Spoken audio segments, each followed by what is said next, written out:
and welcome to 9 to 42, the podcast from the team at the Guitar Show UK. Join us for interviews, updates and chat with artists, influencers and those that manufacture the gear that we love.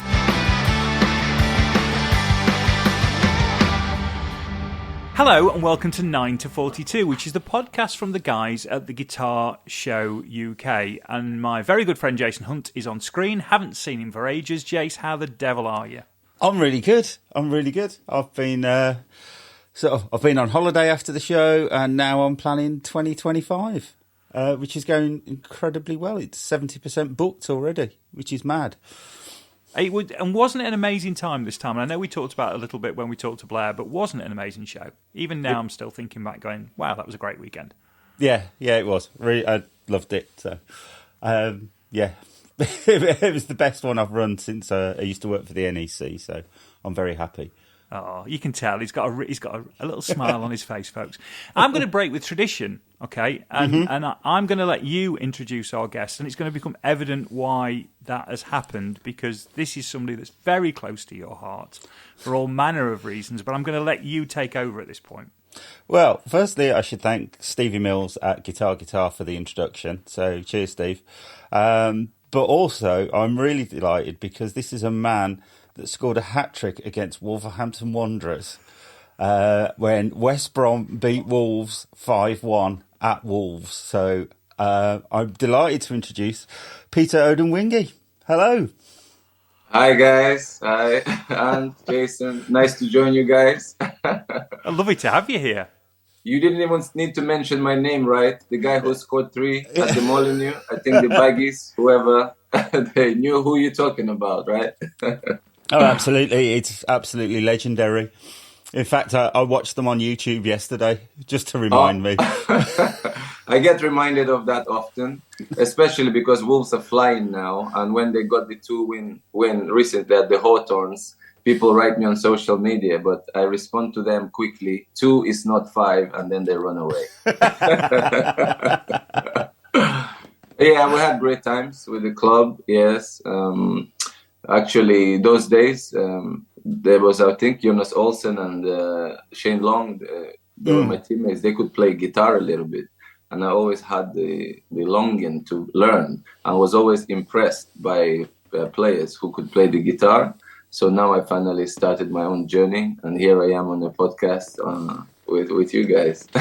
Well, hold on to that. Hold on to the guitar thing. We'll get round to the guitar thing because we've got to do the football, because Jason and I are both big football fans. Okay, yeah, he told me.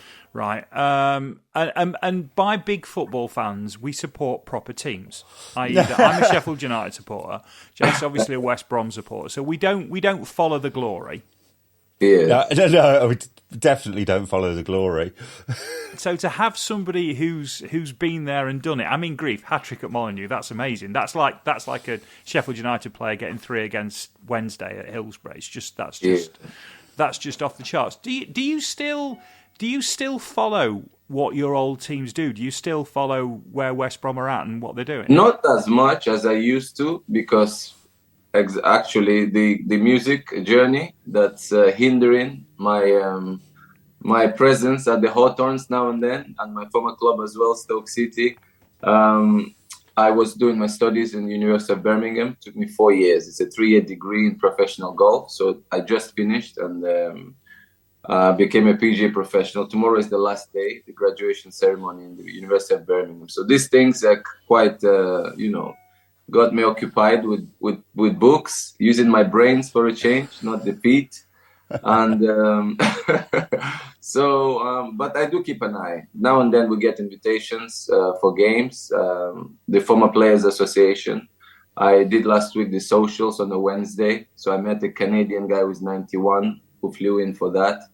And his grandson watched the West Brom Norwich game when I was still playing. And his grandson, when he saw me, said, "I remember that day. It was my first ever West Brom game. We flew from Canada and from the airport straight to Norwich, and you scored the winner that day." And he still can't forget that day. And I had a bit of blonde hair that time, experimenting with the hair. So a bit of influence from music, I think, and musicians. So yeah, the football career, obviously, it's great. I'm not one to follow glory either. My mom prefers actually the smaller teams when they win, because it's not you can't predict tomorrow with the teams like West Brom and probably Sheffield United, as you know. But with the outcomes of big teams, Man City playing is kind of boring. You know what's happening. You know what's going to happen. But yeah, it's ups and downs with the Baggies. And now I see your comment about Sheffield. It's not the best days, but I'm sure the glory days will be back. That's what's interesting about football. Everybody knows, the fans know, that the game gives you and then it takes away. Yeah. Well, when I started my very first season at Sheffield United, that I had a season ticket when I was a junior blade, we were in Division 4, the old Division 4. Yeah. So I'm still better off now than when I started. We're in a better position now than that very first season. But if you ask me about that very first season, that I went to every home game and a load of away games, that's still my favourite season. Even in Division 4, that was still my favourite season. I saw Keith Edwards score 40 goals that year. And It was just amazing, and he became my hero. Yeah. He was like a Sheffield version of Roy of the Rovers. He was fantastic.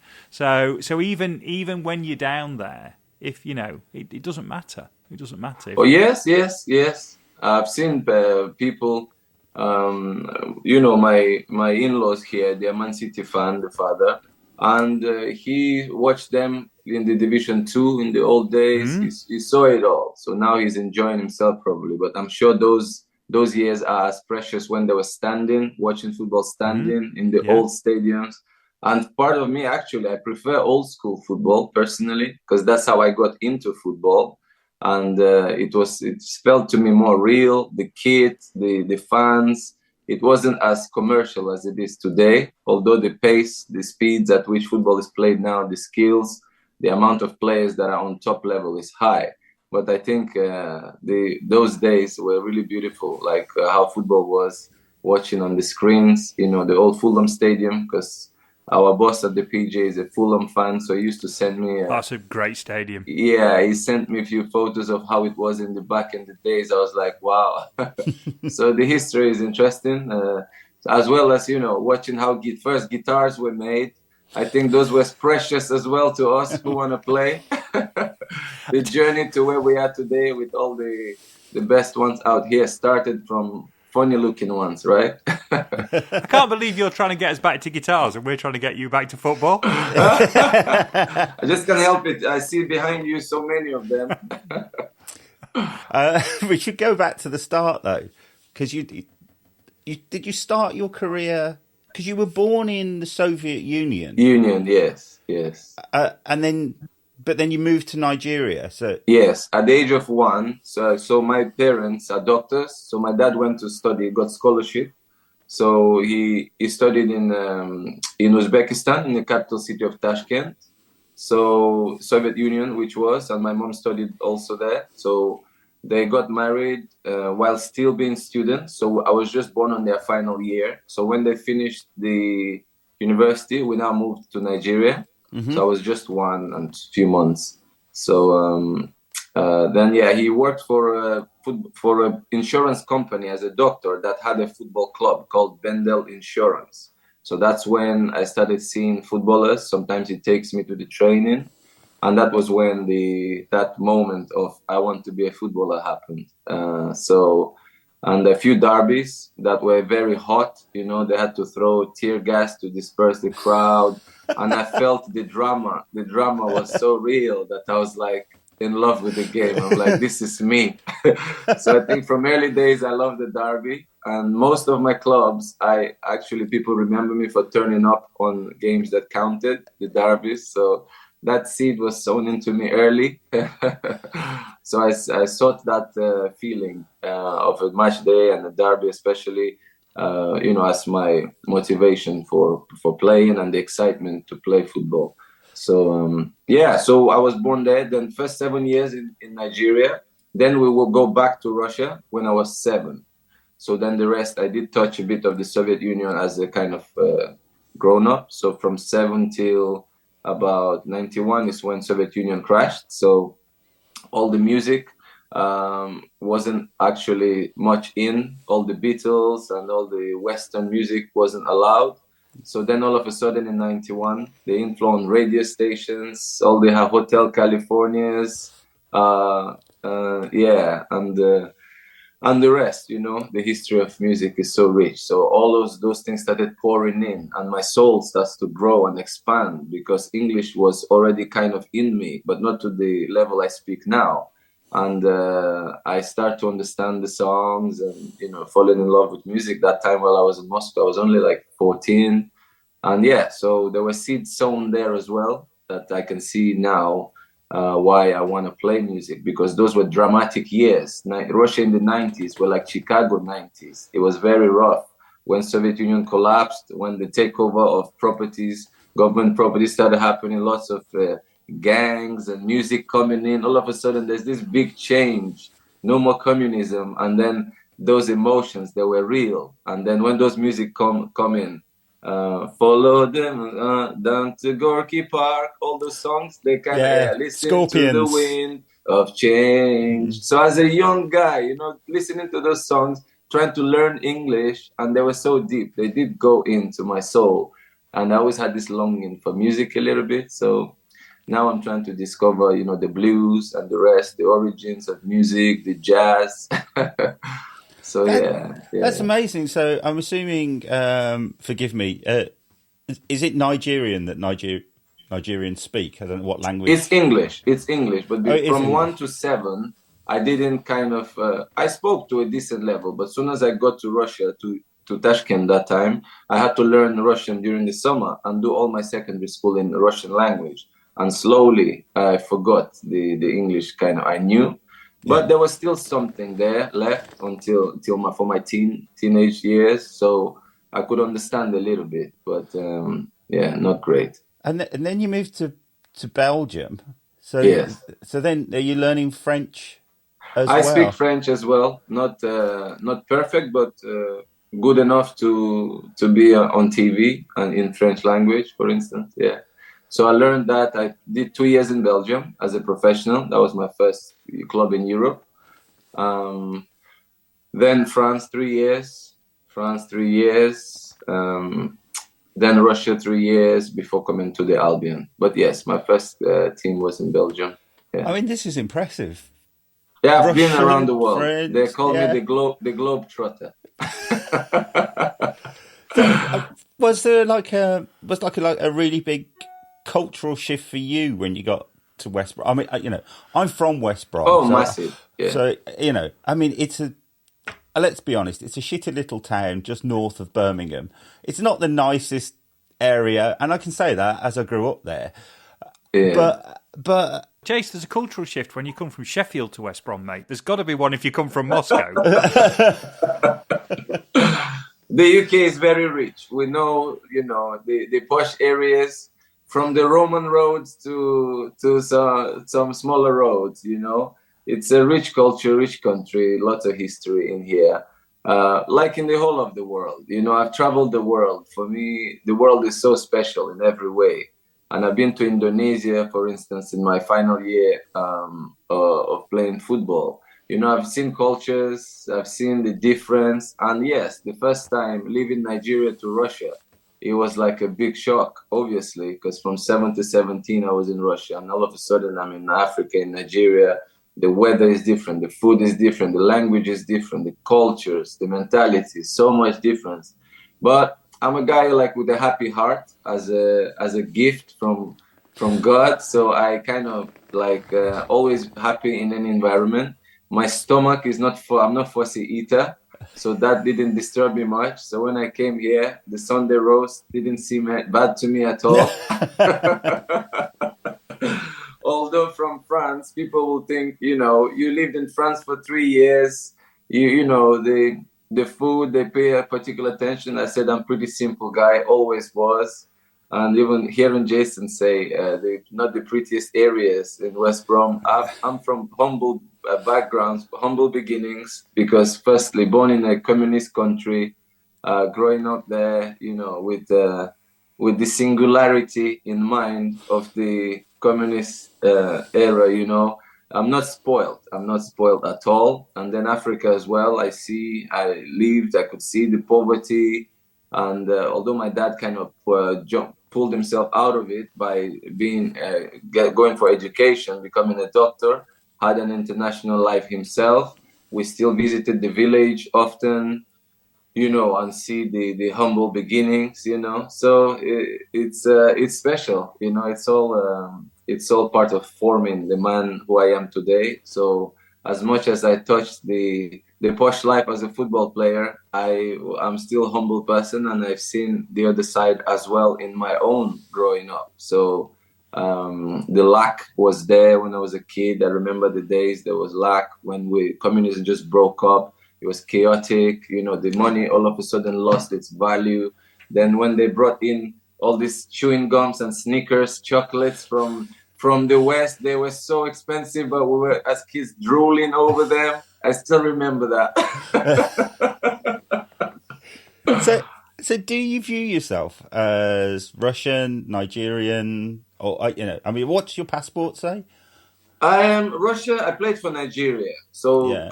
a connection with Nigeria is probably stronger on the physical, let's say in the physical, in the body. Yes. So as I'm quite a religious person, so I know the inner part is the eternal part of us that lives on forever. So that part, I know the influence of Russia is there because of the drama that I grew up in. Every May we watch 1st of May is a big day. 9th of May is a parade where the military parade happens because of the Second World War, where they lost about 27 million people. And my grandma lost about seven of her siblings through famine during the Second World War. Yeah.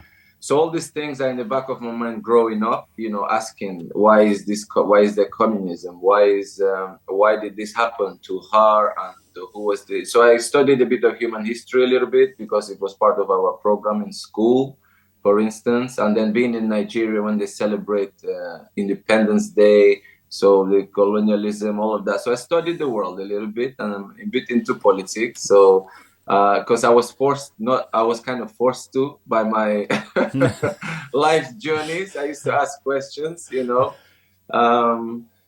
So yeah, it's very rich, I'm kind of blessed, I think, to be able to travel and be mentally stable till today. And music played a big part in this. Obviously football did, because everywhere I went, football unites people. Football is such a powerful force that in Nigeria, for instance, the north are Muslims, the south are Christians. But on the day football is played, everybody hugs, kisses, and everything is good. So as you just said, but on the outside, I kind of feel Nigerian because of my international career. I played in the Olympic Games for Nigeria. Oh, I was going to talk about that because we have never interviewed someone with a silver medal from the Olympic Games. I mean, Jesus, that's so impressive. Yeah, well, it could be gold on the day, if not for Angel Di Maria and Lionel Messi not letting it happen. So we played against Argentina in the final. So it was a memorable one because in that stadium is where Usain Bolt was setting the world records to become the fastest man. And when we arrived China in the Games Village and we're watching TV, they are saying there's this Jamaican guy, he's Bolt. He's like the fastest guy, like he literally. So we were like, wow. So it made it more memorable, that Olympic Games for us. Obviously, it's in China already, like a country with such a history and power and influence at the moment. The Red Dragon, the communism still, but then they're kind of flexible. So the Games Village with all the rest athletes was very interesting. So we were in the same hotel with America, with USA. There was lots of jokes in there, how they were taking the mick out of us because they were also VIP. Their suits were of white color. They went to the opening day nearly in a private jet, brought back on a Rolls Royce, while we were all there with our T-shirts and no class. No class.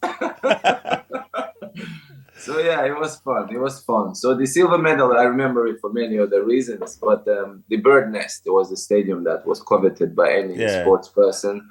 And when we were driving by in the early stage of the tournament, we used to look at it from the outside. It looked like a bird nest, massive building. And we were like not joking, we were saying, we're coming here, guys, we're coming here. So we keep saying that. And at the end of it, we got to the finals and we're like, well, and we beat America, and we were laughing at them after. How about your white suits now? You guys can put those suits and go back home while we go play Argentina in the final. So, yeah. I just have to, just to pick up on one thing you just said there. And it would have been gold if it had not been for Lionel Messi. I mean, that's got to be the best line we've ever had on the podcast. Sort of, but Angel Di Maria scored a world-class goal. It chipped our goalkeeper. Messi was quiet because our goalkeepers pulled out a few saves. But yes, Leon was already starring for Barcelona then. They had Riquelme, who was a top player as well, Aguero. So they had a powerful team. So to lose to Argentina with Messi, Di Maria, Aguero, and Riquelme in the squad. I mean, Aguero's as good a player as we've seen play in the UK ever, I think. I mean, he's in that list of the top, absolutely, top 10 players that have ever graced a Premier League football pitch. He's got to be up there. Absolutely, and they played in that game throughout the tournament. So losing to them, it's like something you won't cry about. And it was just 1-0, and it was a tight game. So... that's one of the memories. I know even here, as Jason just said, the silver medal is class. I understand in British people respect the Olympic medal. So, and now I'm into golf. When it became an Olympic event, Justin Rose is the first British man to participate in the Olympic Games and win it. So he brought the gold here. I know the medal is well respected because the way he cherished it, it was looked more like he cherished it more than a major trophy. Because you've played in a couple of World Cups as well, haven't you? So yes. how different is the Olympics to the World Cup when you're actually involved in it? Is it any different for you?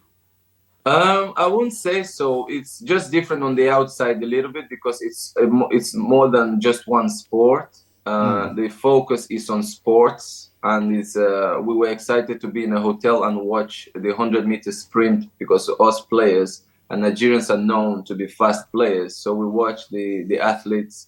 As growing up in Russian, I see the pole jumping. I look at the gymnastics. I look at all sorts because growing up there, it's big, and Russia is always competitive in gymnastics, in ice hockey, in all other sports. So maybe the celebrations are bigger because you are celebrating yourselves among like the people like Usain Bolt putting on a silver medal, and then you put in your own medal and seeing somebody like setting world records that the whole world is watching. So it feels a bit bigger, the Olympic Games as a sporting event, but the heat for a World Cup game in football is also there, and you kind of know that the world is watching because even neutral fans and in game of football, they watch World Cup games. Even people who don't really watch football, but they watch the World Cup. So you are aware of that. Once the camera is coming in front of you, during your national anthem, it's not just your country is singing along your national anthem. The world is just watching. Who are these guys? Are they going to entertain us today? What drama will this match bring? And the neutral fans, World Cup is something special to us. Even before I started playing, I loved the World Cup, like the big events. So that was what motivates us to play and have a dream to get there. And I scored a goal for my nation in Brazil World Cup. I was 33, going to 34. So I turned 34 a month after that. And that was my last chance, my last hope to score in the World Cup. And I took it. Luckily, I took the chance, and now I can put that on the record as well. So, of course, our World Cup is a big event as well. Yeah, or if you're going to score a goal in the World Cup, do it in Brazil. Exactly. Yes. So all the football fans were saying that's the nation, that all footballers look forward to playing in a World Cup. So, and that was my last one. Made it also very memorable. That's amazing. So then you kind of moved to Indonesia. Well, you do Cardiff and Stoke, don't you? At Rotherham as well. There was a short spell because when I was after my the big days in the Premier League. With Stoke, I had a cruciate ligament injury, so I had a couple surgeries, and I recovered, but I was already 36, so clubs were not too sure if I fully recovered. So it was shorter contracts just to get you back fit to see to what level you can still play. So there was a 3 months contract with Rotherham, and I'm not remembered too well for. I'm remembered for being a happy guy and being like among the group with the boys, trying, but then I picked a red card in a derby against Leeds early in the game, but I really didn't mean it. We jumped for the ball that was in the air, running at each other. So you don't jump ever like this. You always jump. One hand goes with it, and the elbow accidentally landed in his chin.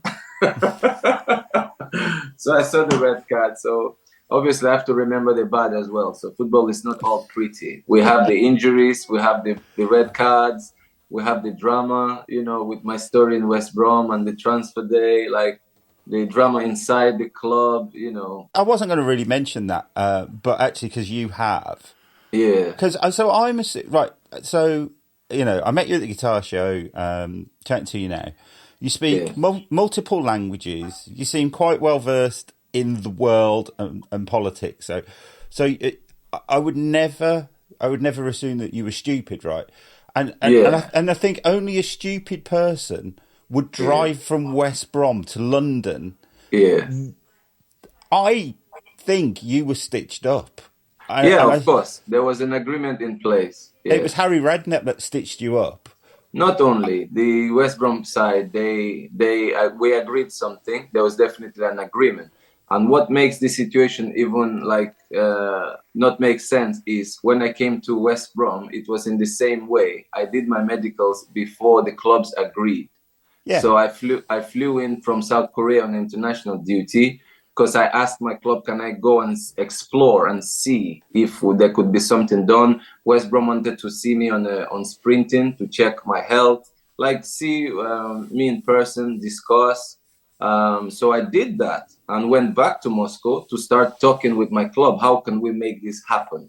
So just this fact also adds to the story, and it doesn't make sense. And we obviously had an agreement because no adult who just had a newborn baby at home crying while I'm driving off. Daddy, I will go to London just for a jolly ride. No, it's not. And the West Brom story side was that Junior Hoylett changed his mind last minute not to go to West Brom, and they couldn't make the deal happen because they needed a replacement as well. But that wasn't what we agreed. It was a straightforward deal without any swap, any player going the other way around. So, but at the moment, the former sport director then, Dan Ashworth, who is doing well now with Newcastle, and he worked with Roy Hodgson in the FA. What my understanding is, they couldn't. His reputation was more important than mine at the moment because there were two sport directors in West Brom at the time. So they kind of, as British say, threw me under the bus and to keep their reputations clean because he was joining Roy Hodgson in the FA, and they couldn't bring him in on a note like that. So I was kind of the scapegoat of the moment because I was on TV. I was on the TV saying, but my understanding was it's happening. We said goodbyes at the club. But most people just see it as, why did he just rock up here? They don't know that there were quite a decent amount of money on the table for the move. There were talks by grown-up men, few agents involved, and it's not just somebody just comes to London to sign a contract. There's so much work before a player signs a contract. And also, they had to work on my work permit because I wasn't British then yet. So I was still a foreign player. They had to work on my immigration status to transfer my work permit. So there was so much paperwork to do. There was no time to mess about. So then it happened, and I know most fans, we have to touch this because football fans that watch anything to do with me, they remember the drama and this story. But obviously, a lot of people don't know that there's obviously more. As you said, you have to be really stupid to just go to a club and say you want to sign as a grown up. If you're 15 years old, maybe you can be naive.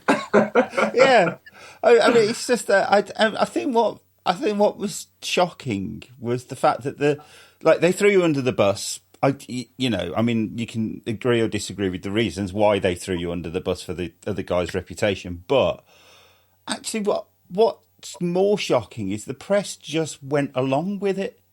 Yeah, for years, many years. Yeah. What? I don't know. The motives are they just love a story, and they love a story that makes people giggle a little bit or whatever the story. But at the moment, I'm gonna use it for my glory. So it adds. There is this thing about this mysterious guy. I said, okay, I don't mind. I don't mind. You know, when we talk about music, sometimes we can play a note from the outside scale. And then when we come back to the original sound and we finish on a root note, it's resolved, right? That's my case. It's resolved. Can I remind you as well, Jace, on the subject of the media, the Daily Mail thought Liz Truss was a good idea. Well, yeah. They go along with the ride on some I mean, that's far crazier than this scenario. To quickly realize it's not. Yeah, you know. So, I mean, I think the Daily Telegraph still thinks Liz Truss is a good idea. Yeah, you know? okay. So, yeah, I'll tell you the one thing I would say, and this is just having watched you on screen, I don't know how any ref sent you off, because you explained there jumping up and elbowing somebody in the face in a way that made me forgive you straight away. So I don't know how you ever got sent off with that smile. Because it was like, because you actually said it. You said I jumped up and I elbowed him in the face. I don't know. It's natural. It's natural. I said to the referee, what do you think? Do you want me to jump without my hands going up? I wouldn't have sent you off. I think, you know, I've seen plenty of players get sent off who didn't deserve it, but I was quite happy about it. I never would have sent you off. You know, the way you've just explained elbowing somebody in the face was so reasonable, as far as I'm concerned. Yes, and we are in England, for goodness sake. We're in England, and it's a tough league. It's a physical league. The fans appreciate a bit of a, you know, a bit of a tackle. Yeah. And you were playing against Leeds. Exactly. You should be allowed to elbow a Leeds player in the face. Yeah. And I can say that as a Yorkshireman, because everybody in Yorkshire, apart from Leeds fans, don't like Leeds. So that's fine. That's well, they were once such a big club, and you expect it, because that's the world we're in. Like, the bigger your flight, the bigger the critics, right? But yeah, so West Brom fans actually saying at the moment they don't want to play against Leeds, because they have few players that can change the thing. As you know, when you mentioned the 100 million player, so some West Brom fans are sending me messages now for the playoff that they don't want to face Leeds, and I don't watch that much these days football to know. But I said you can't escape. There are battles in life you have to face. There's no choice. If you want the glory, you must go on that platform to get it. And it's for sportsmen, it's for musicians, it's for politicians that you just mentioned. You have to step up on that podium, and here you go. Well, you probably didn't want to play against Messi or Aguero, did you? Let's be honest. Yes, but you understand this, that the glory of beating them once, that's what will make the thing memorable. So you have a go. At least you have a go. We did have a go that day, and it could go both ways, because there were a few chances we would score and actually come out on the winning side. Because as sportsmen, we know stories. Like Jason might remember, we won at Liverpool 1-0. Yes, I do. Yeah, so it was a game we defended for 90 minutes, I think, and just one chance, and from a very good press from Yusuf Mulumbu then, because the club just put on a Twitter last week, I think, that Mulumbu pressed so excellently all the way from our 18-yard box to the other 18-yard box. Then he won a ball for me. I picked it up, 2 touches, the ball is in the net, and we are celebrating with West Brom fans. And they knew that this is it, because it was like late goal. And what a moment it was. So every time as a person I go to play the big ones, I always say it, that somebody has done it in the past. Like Denmark, when they won the Euros in '92, they were not even qualified. They came there, beat Germany, England, beat everybody. So I always have that in the back of my mind before games, that people have done miracles in sports, and I never give up in advance. Like, go to Liverpool, think to win. Yeah, we can win. I say it's been done before. So that's the mentality. I always have that in the back of my mind. What's been done before, nothing new under the sun. So have hope. There's always hope in sports, because you never know who can put the elbow in somebody's face, get sent off. Then the one-man advantage could be the game changer, right? So always have hope. So we probably should move on because time's kind of running away. So football moves into golf. Yes. So you're graduating tomorrow. Congratulations. Yes. Thank you. Are you wearing the mortarboard and the cape? Possibly, yeah, possibly. So the one thing I know for sure is they're giving us the PGA jackets. Golf goes with jackets. So they're giving us his jacket, and there will be a PGA on it so that we can keep as memorabilia forever, even though I think in 20 years I will be double in size. Hopefully not. I'm trying to stay fit, and golf is actually helping. So tomorrow is the graduation, yes. Because the transition, I fell in love with the game genuinely, just like I'm so passionate about music. And usually what I fall in love with, I do well in. So I'm hoping music will not be an exception. So yeah, and it's what part of socializing, getting integrated into the British culture, society. I could see the British guys, the Scottish, they go the West Brom days. They go to play golf. Jonas Olsen, being Swedish, he joins them, and I was like, we do other things. I go to play tennis, for instance, and other things. And I said, let's give this game a try, because even Roy Hodgson used to play. He took us on a pre-season training to hotel resorts that had golf on them, and I see the boys having this buzz, talking about birdies and this and that, like pots. So I said, let me give it a try. I tried the game, and I actually fell in love with golf. So at the end, when I retired, I had a bit of time in hand, and the talent was there as well to get to a level I could apply for this PGA program. I didn't know it would be this challenging academically, but there was lots to do on the retail side, the business side, not just the coaching and the game, the rules, the equipment. When we talk about guitars, golf clubs are also built in a very special way from different materials, and there's a lot of thinking put into it. So it's a very special sport. And I'm proud now. I can say, actually, yesterday I was showing off this. This is the card we get. So wow, brilliant. 3 years in a row, it was written a trainee, and now it's written PGA professional. So that must be the only picture of you when you're not smiling. Yes, because you are not allowed to smile on the passport photo, right? So yes, yeah, and the smiling, people noticed it in Stoke, in my days in West Brom, in Lille. And my Lille song was, he scores, he smiles, he runs, he scores, he smiles. So it's just in my nature. My dad was a smiley guy, so probably watching him grow up all the time, I see him smiling, and the smile just passed on to me. So I've often said that, but I just, content is the word I can use, just generally content, because there's so much out in this world to enjoy that sometimes I don't understand why people can't just be happy. Like, come on, just listen to B.B. King, friends. Listen to Eric Clapton. Because recently I found out Eric Clapton was a West Brom fan. I'm like, this is even making it more special. Oh, well, he was, and then he changed to Chelsea. Is it? Okay, because there's a story, my head pro, who is a West Brom fan, my head pro actually records music in studios. He has a few gospel songs he wrote himself. He had a dramatic teen. He lost his sister to cancer. He wanted to quit golf, but then he stayed in golf. Then he had a few back issues. So then he got deep, writing gospel songs that kept him through. So he told me a story. He said he heard that Eric Clapton asked once to land his helicopter in the middle of West Brom ground before kickoff, and the club didn't allow him. So I don't know, maybe that's why he felt he needs to find another club. But I haven't heard him landing in Chelsea Stadium either. No. From what I understand, one of his grandparents was a West Brom.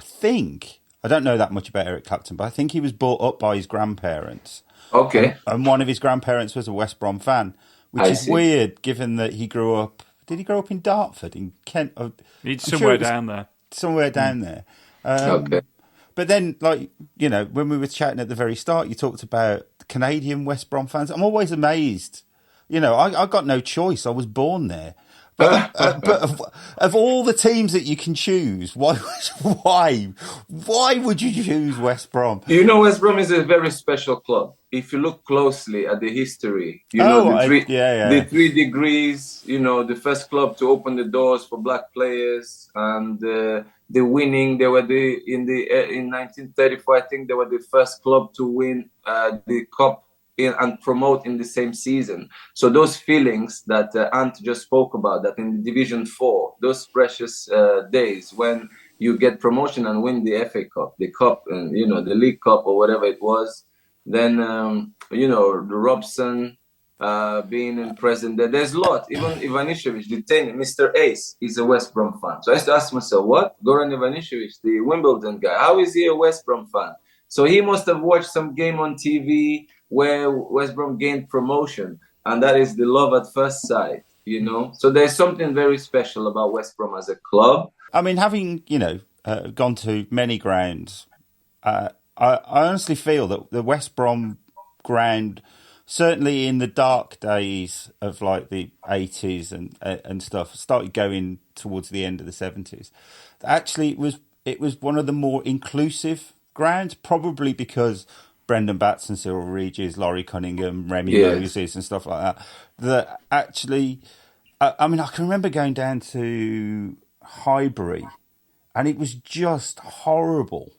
Like the racism and everything. Yes. And that was something that just didn't exist, I don't think. You know, I was a kid, but I don't think it existed at the Hawthorn. So no, because I went on the socials last Wednesday. Ali Robertson is the one from that era. So Ali is a Scottish man with a strong Scottish accent. But one day I spent a few minutes with him watching a charity game for. So he was telling me a story how they actually stood by Cyril when they walk in the pub. Like they kind of embraced it. So it's also the players play their role in these things. It's not just the fans, because players have the power to change perception. And that's why what the world calls idols today, they can influence people's decision making and their thinking and eventually their lives, you know, how they see things. So the players play the role as well, because when they go into pubs, and all of it's not a pub culture for black people, right? So, but all of a sudden, the integration, the inclusivity. Then you have Cyril in a pub, you know, with all the Scottish guys having a beer, you know. So it breaks that barrier, you know. And then before you realize, you know, it's about a human that's actually comes from the inside than the outside. So. And the mutual relation is beneficial for everyone. So we all have to play the game for the good. Sorry, just to jump in, this has just struck me, and it's really, really, really not important, and it's not going to move the conversation on at all. And I'm just thinking about the time you were playing as a player, and maybe it would have been the Olympics or the World Cup. Have you got a Panini sticker of yourself? You know the Panini football albums where you used to put the stickers in? Not my own, but I've been in those. And as a kid, I used to collect them. You know, I remember those days, like when you see the Rivaldos and all those big players, the Peles, Maradonas. I don't have my own, but my kids do ask me. You know, you can become an icon. Right. I said I didn't make it to be an icon, but I think I was quite good in Football Manager. Boys say to me, they used me on FIFA. I was very quick on these games. So I see the youth telling me, oh, you were brilliant for me on Manager, or all these little things they used to play to get points. You know, fantasy football. I heard all of this, but I never made it to the icon one. But I don't know which one you're talking about. Yeah. Well, I was just, because I was going back when you were talking about West Brom from back in the day, and of course when I was growing up, one of the things that you absolutely did was you had the Panini album every year. So I think back to that West Brom side, and I think of it in Panini stickers. Yes, right? yes. And it was. And it was West Brom, and it was Watford, and it was Ipswich, and it was Norwich, and it was because the Division One looked different back then, and it was only ever the Division One side. So I think in Panini albums. So then I thought, oh, have you ever had your Panini sticker? But then I've just thought, you were probably on FIFA, weren't you? Yes, of course. Yeah. So if I nip upstairs and dig out one of the old copies of FIFA, you probably will find something. You. Yeah. Is it possible to get sent off in FIFA for elbowing somebody in the face? With computer, you never know with them. They can crush all of a sudden, or I might go and try and reenact that this morning. Or pretend they didn't see it. With this VAR, you would think everything will be perfect, right? Even with VAR, we still don't get it all right. Sorry to interrupt. I just thought that was... No, yeah, it's part of the excitement. The idea of being on your own, of being on FIFA. Yeah, my kids had the FIFA. I think I was still in the 1 year before my retirement. So they sometimes will play. They will use Odemwingie on a PlayStation. Brilliant. There's daddy running. But you did ruin my perfect segue, because you said you said the word influencer, which then should take us perfectly on to why you're on this podcast. I mean, we're 50 minutes in now. Yeah, last 5 minutes. We've finally got to the reason why. Because you have got 44,000, I think, followers on TikTok playing the guitar and singing. Yeah, as bad as my singing is, people are getting into, some are writing me, guys, because of you, I want to play guitar.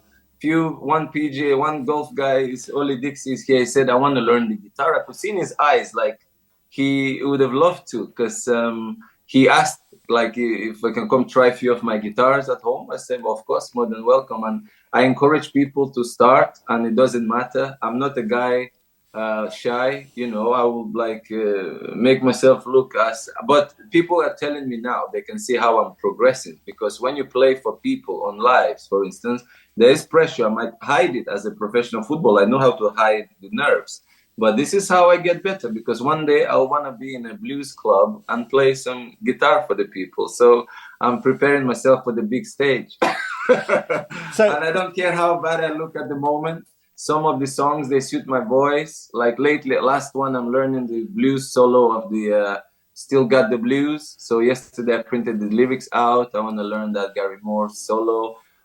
This latest solos I wanted to learn is obviously the Hotel California solo. At some point it's longer and complicated, so I like to learn the solos. The BB King one I already have, like the To the Thrill Is Gone. So just those things, they're just so relaxing and enjoyable to play when you get the timing right, especially, and you try to sound like them, the big boys. So yeah, it's a journey I started, and I look forward to it.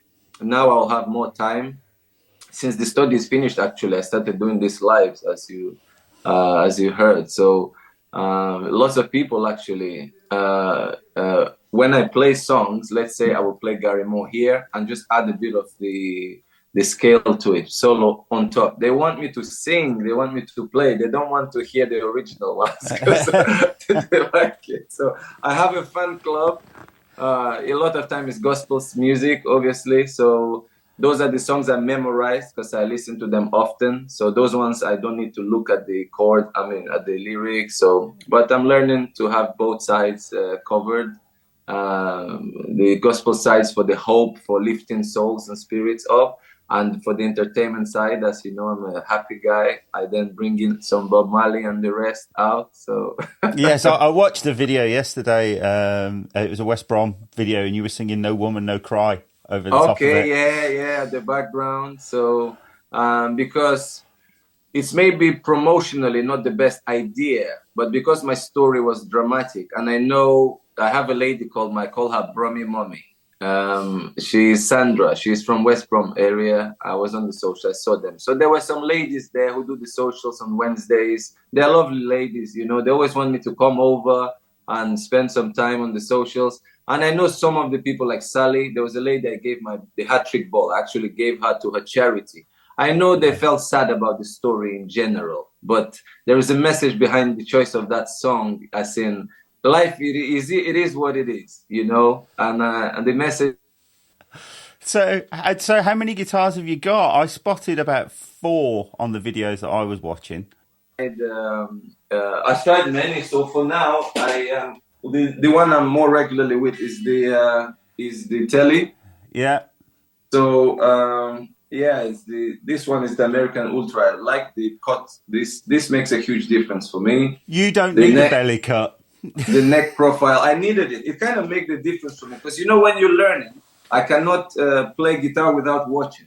So Right. that little bit changes the angle for me. I can see more, you know. And the neck profile, you know, sometimes you go for looks. You know when people get into guitars. Oh, absolutely. You go for you looks. get so excited about it. You want them all. Like Yeah. I want them all. So I went through so many. Steve will tell you. They made me lots of coffees, and he makes me coffee in a Newcastle jug. Yes, that's very, very Steve. And Yeah. Glenn, who is a West Brom fan, the big West Yeah. Brom fan, is the one looking after me a lot when I do the trade and the swapping of guitars. So a few chats. He gave me actually the book I want to read about how the guitars were made, the history, you know. So I have it there, but I haven't gone over it. So it's something I like, you know, like this Taylor guitar now. It's a double bind, you know, this little thing. Part of me loves them when they do the binding.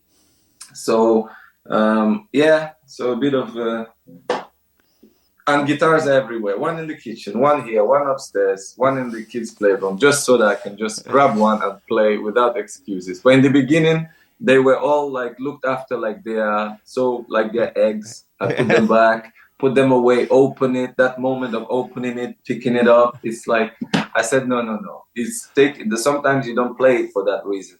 So just have them around. So you just grab one and off you go. So I think I improved quite faster than most people, they're saying. But there was a time, even as much as I was studying, I will have hours and hours learning the pentatonics, the scale, the cage, to understand the music theory. I had 10 lessons with a lady from America, and it was late night. So I was sometimes even not enough, still listening to her explaining the scales, the degrees, what makes which scale, which the mixolydian. So I did a bit of the theory as well, but then at the end of the day, the technique, playing by ear, is so important. So it's a journey I'm starting now. And the good thing is, it's like golf. You can play this till you. And I watch YouTube videos of guys that are older, and somebody, you know, when you play the blues, you have this so whatever you play in the E, so the E and the B strings, anytime you can just hit them. And I read a comment of a guy yesterday. He said, "I'm 40 years old and I play decent guitar, and I'm so ashamed that only now I found out this." There's a guy called Marty Music. He has millions of followers. Yeah, Marty Schwartz. Marty Schwartz. So I saw that in his video, and I'm like, even me, I've been doing this for 2 years. I didn't know how easy it is to like dig yourself out of a hole. Just pluck those 2 strings.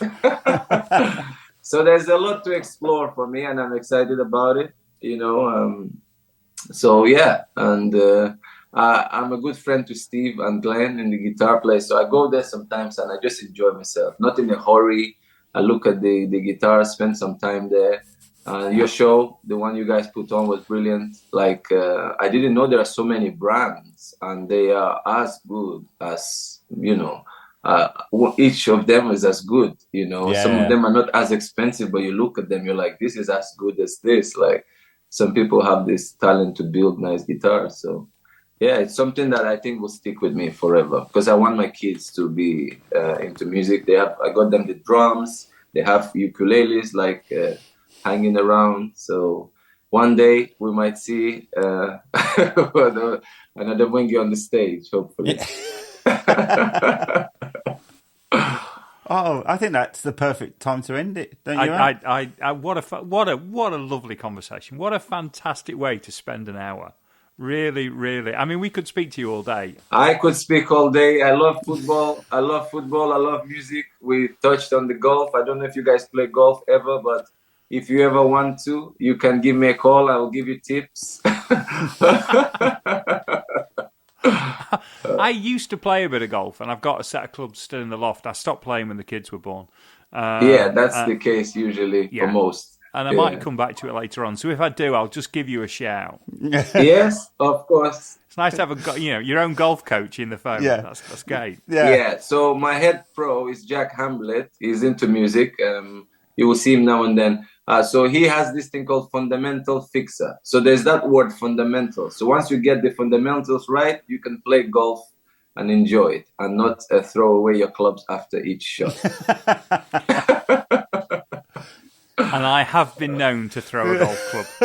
Well, I've done that myself. So you have to be patient. It's like with the guitar. You don't give up, because a lot of people start, and once you have the pains in your fingers and you're not playing as good as you expected, giving up is not the right thing with guitar, especially. You can just learn 2 positions of the pentatonic and just literally enjoy yourself for hours, and just try and be creative with less notes, as some of the big ones say, less is more.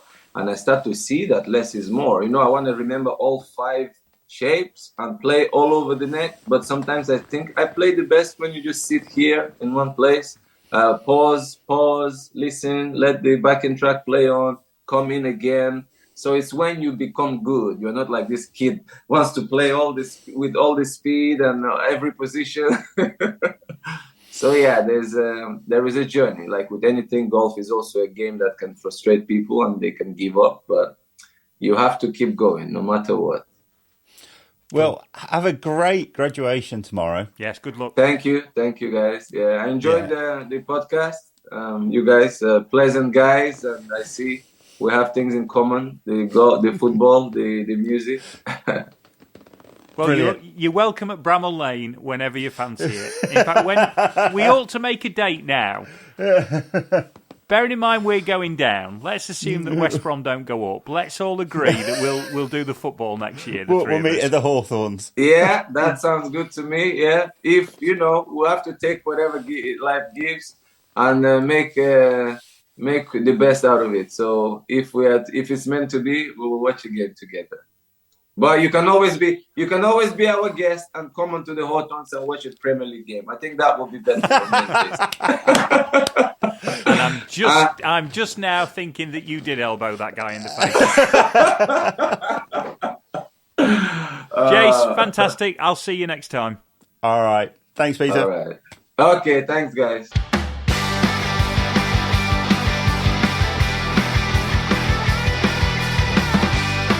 Thanks for listening to 9 to 42, the podcast from the team at the Guitar Show UK.